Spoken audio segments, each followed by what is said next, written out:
Hello friends, ഞങ്ങൾ ഇന്നൊരു സ്ഥലത്ത് പോവാട്ടാ. പിന്നെ നമ്മൾ പോകണം എന്ന് വിചാരിച്ചിട്ട് പല പ്രാവശ്യം നമ്മൾ ഏകദേശം ഒരു കൊല്ലത്തിനടുത്തായി പോകണം എന്ന് വിചാരിക്കുന്നത്. ഇവിടെ അടുത്ത് തന്നെയാണ്. പോകണമെന്ന് വിചാരിച്ചിട്ടും പോകാൻ പറ്റാതെ പല തടസ്സങ്ങളും വന്നിട്ട് പിന്നെ നമുക്ക് പോകാൻ പറ്റാത്തൊരു സ്ഥലത്താണ് നമ്മൾ പോകുന്നത്. പിന്നെ നമ്മുടെ ഇവിടെ അടുത്ത് തന്നെയാണ് മാമാനത്തമ്പലത്തിൽ. പിന്നെ നീതുണ്ട്. അപ്പൊ നാല് ബസ് അങ്ങനെ പോയി അങ്ങോട്ടേക്ക് കാണുന്നില്ല. നോക്കാം നമുക്ക്. എന്തായാലും ഇന്ന് ലേറ്റ് ആവും അവിടെ എത്തുമ്പോഴേ. ഹലോ ഗായ്സ്, എല്ലാവർക്കും നമ്മളെ പുതിയൊരു വ്ളോഗിലേക്ക് സ്വാഗതം. നമ്മൾ ഇന്ന് മാമാനത്ത് അമ്പലത്തിലേക്കാണ് പോകുന്നത്. ഒരു പ്ലാനിങ് ഇല്ലാത്തൊരു യാത്രയാണിത്. നമ്മൾ ഇന്ന് രാവിലെ തീരുമാനിച്ചു, ഇന്ന് പോണെന്ന് തീരുമാനിച്ചു. അങ്ങനെ പോകാൻ വേണ്ടിയിട്ട് നിന്നൊരു യാത്രയായിരുന്നു ഇത്. ഹലോ ഗായ്സ്, നമ്മള് കൊറേ സമയം ഇവിടെ കാത്തു നിൽക്കുന്നത്. ഇപ്പാ നിർത്തിന് ഒരു മണിക്കൂറായി ഇവിടെ എത്തുമ്പോ തന്നെ. നമ്മൾ കാത്തിരുന്ന മുത്തിത ഇവിടെ എത്തിയിട്ടുണ്ട്. നമ്മൾ ബസ്സിന് വേണ്ടിയുള്ള വെയിറ്റിംഗിലാണ്. ഗൈസ്, ഒരു കാര്യം കേൾക്കണം. നമ്മുടെ ബസ് കയറിയ നോക്കുമ്പോ ഒരാള് ഒരു സ്ഥലത്ത് ഇരുന്നിട്ടുണ്ട്. ഞാൻ കാണിച്ചു തരാം. കണ്ടു ഗൈസ്, ഒറ്റയ്ക്ക് ഇരുന്നിട്ടുണ്ട് ഗൈസ്. ഇങ്ങോട്ട് നോക്കുന്നില്ല ഗൈസ്.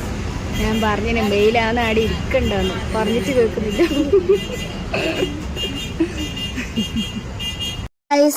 അങ്ങനെ നമ്മള് മാമാനത്ത് അമ്പലത്തിലേക്ക് നടക്കുകയാണ്. ബസ് ഇറങ്ങി. അവിടുന്ന് കുറച്ച് നടക്കാനുണ്ടായിരുന്നു.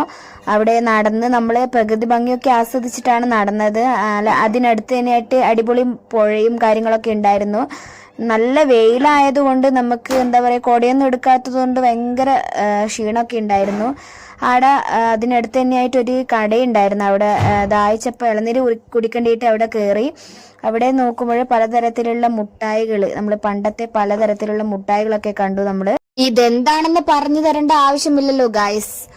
അവിടെ പലതരത്തിലുള്ള ഉപ്പിലിട്ടതൊക്കെ ഉണ്ടായിരുന്നു. പിന്നെ ബീട്രൂട്ട്, മാങ്ങ, അങ്ങനെ പലതരത്തിലുള്ള വെറൈറ്റി സാധനങ്ങളൊക്കെ. നമുക്ക് അതൊക്കെ കഴിക്കണം എന്നൊക്കെ ഉണ്ടായിരുന്നു. പക്ഷെ നമ്മൾ വിചാരിച്ചു അമ്പലത്തിലേക്ക് പോകുന്നതല്ലേ, അപ്പൊ ഒന്ന് കഴിച്ചിട്ട് പോകുന്നത് ശരിയല്ലല്ലോ. അതുകൊണ്ട് കരിക്ക് മാത്രം കുടിച്ചു.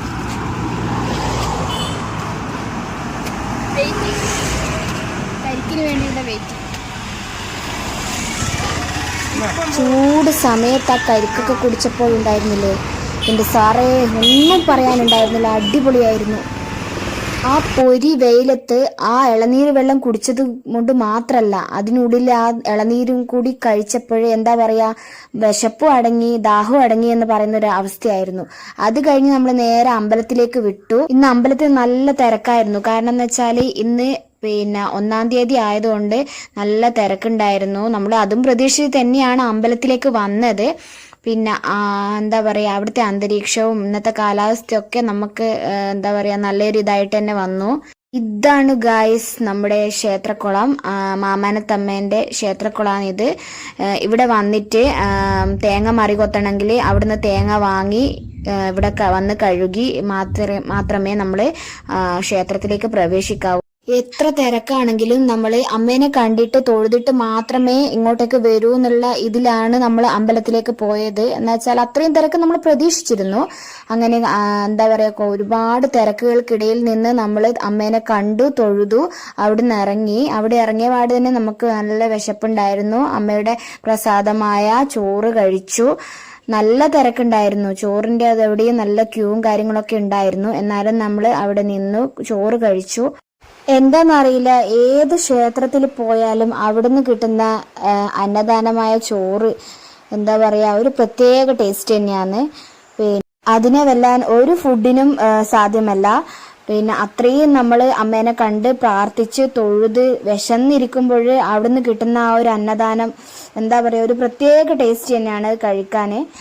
അമ്മേന്റെ ചോറും കഴിച്ച് അവിടെ നിന്ന് ഇറങ്ങി. അത് കഴിഞ്ഞ് നമ്മൾ മട്ടന്നൂര് ബസ്സിനാണ് വന്നത്. മട്ടന്നൂര് ബസ്സിന് വന്നിട്ട് നമ്മൾ കൂൾബാറിൽ കയറി. അവിടുന്ന് ചെറിയ എന്തെങ്കിലും ഒന്ന് കഴിച്ച് പോവാന്ന് വെച്ചിട്ടാണ് നമ്മൾ കൂൾബാറിൽ കയറിയത്.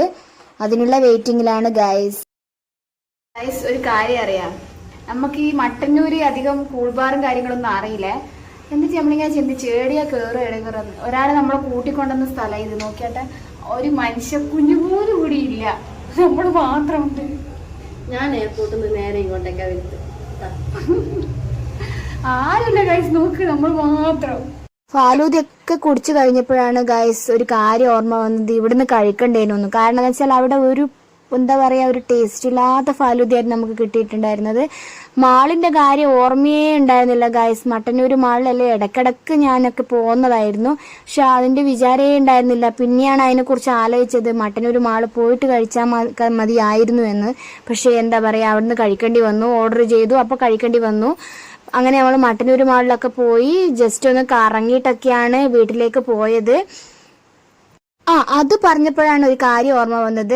ആദ്യം അങ്ങനെ മാളിൽ കയറിയിട്ടൊന്നുമില്ല, മട്ടന്നൂർ മാളിലധികം അങ്ങനെ വരുത്തൊന്നുമില്ല എന്നൊക്കെ പറഞ്ഞത് കൊണ്ടും കൂടിയാണ് നമ്മൾ ആ മാളിലേക്ക് കയറിയത്. പിന്നെ കുട്ടികളുടെ സെക്ഷനിലൊക്കെ പോയി ജസ്റ്റ് എവിടെയെല്ലാം പോയി ഒന്ന് വാച്ച് ചെയ്തിട്ടാണ് നമ്മൾ വീട്ടിലേക്ക് പോയത്. അങ്ങനെ ഞങ്ങളെ ഈ വീഡിയോ കൺക്ലൂഷനിൽ എത്തിയിരിക്കുകയാണ് ഗൈസ്. എല്ലാവർക്കും നമ്മളെ ഈ വീഡിയോ ഇഷ്ടപ്പെട്ടിട്ടുണ്ടെങ്കിൽ ലൈക്ക് ചെയ്യുക, സബ്സ്ക്രൈബ് ചെയ്യുക, സപ്പോർട്ട് ചെയ്യുക.